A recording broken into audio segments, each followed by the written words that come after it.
I wonder about something this morning.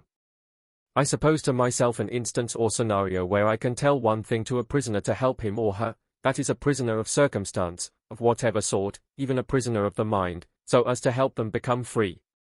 What would I tell him?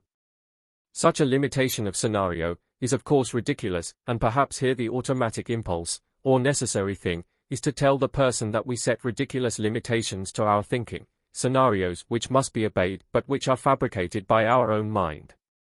The mind of the brain is in a way on autopilot, tossing and turning the human soul inside. Now the mind of the brain, in its autopilot, likes to do one thing: the brain obeys judges. And these judges are judges inside our own mind. They are ideas or copies of other people, their morality, what someone else thinks, and so on. So our mind is filled with these reference points of claimed superior morality, of right or wrong, and our thoughts bounce against these, and obey these, daily, over and over, and over and over, which must be a prison of invented judges, overlords created by us, chains of steel and of our own making. But here, in my invented fantasy, the one thing I will tell the prisoner is that isolation is life, or that isolation makes the path out.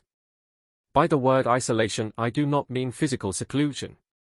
By isolation I mean to convey separateness, only one thing, and not a mixture. I am speaking of a way of thinking. Our minds like to think in a mixture, a bit of good and bad, just in case. But the matrix of reality, under the law of Yahweh, is bound by the law of doors, which here is an interface. Even our dream of life, which reaches up from us, must touch something. It is not a floating thing. And when the dream touches, it must be isolated. We must learn to start to only see one thing, and not the other. Only see goodness.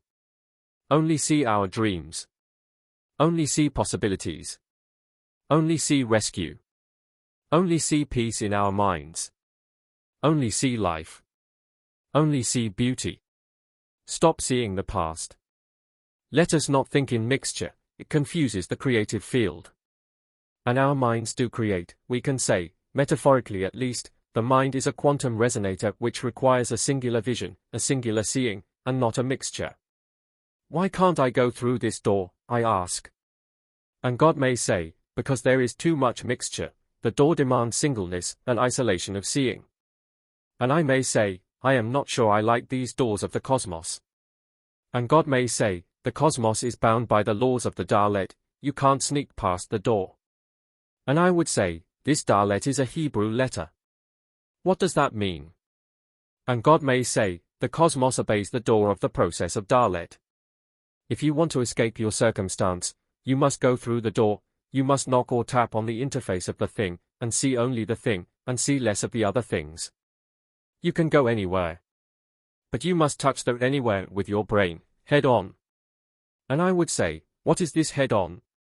And God would say, you can't be vague, indifferent, stumbling about in front of the door as if you are out of focus. You must pass through the door with focus.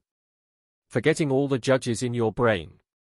Seeing only one thing, in isolation.